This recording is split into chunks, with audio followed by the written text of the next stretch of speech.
সিলেট, ময়মনসিংহ এবং রংপুরে আজ এবং আগামীকাল ভারী বৃষ্টিপাতের সম্ভাবনা নেই। আবহাওয়াবিদ মোহাম্মদ বজলুর রশিদ সকালে এক ব্রিফিংয়ে তিনি সব কথা জানান। তবে এরপর থেকে আবার এই তিনটি জেলায় ভারী বৃষ্টির সম্ভাবনা আছে বলে জানান এই আবহাওয়াবিদ। তিনি বলেন ৪৮ ঘণ্টা পর সিলেট, ময়মনসিংহ এবং রংপুরে আবারও ভারী বৃষ্টি হলে এতে সিলেটের বন্যা পরিস্থিতি আবারও অবনতি হতে পারে। আগামী ৪৮ ঘণ্টা পর শুধু বাংলাদেশে নয়, আসাম, ত্রিপুরায়ও ভারী বৃষ্টির সম্ভাবনা আছে।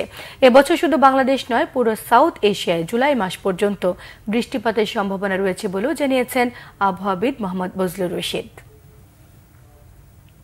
আমাদের পূর্বাভাস হয়েছে আগামী ২৪ থেকে ৪৮ ঘন্টা ওইরকম অতি ভারী বর্ষার সম্ভাবনা, বিশেষ করে আপনার সিলেট, ময়মনসিংহ, রংপুর। তবে ২৪ থেকে ৪৮ ঘন্টা পর যে আবার নতুন করে অতি ভারী বর্ষার সম্ভাবনা রয়েছে, বিশেষ করে আপনার রংপুর, ময়মনসিংহ, সিলেট, শুধু এইসব জায়গায় না, এর আপার ক্যাচমেন্ট যেটা আমরা বলি আসাম, মেঘালয়, ত্রিপুরা, তারপরে আপনার মিজোরাম, সিকিম, এইসব জায়গাও আপনার অতি ভারী বর্ষণের সম্ভাবনা রয়েছে।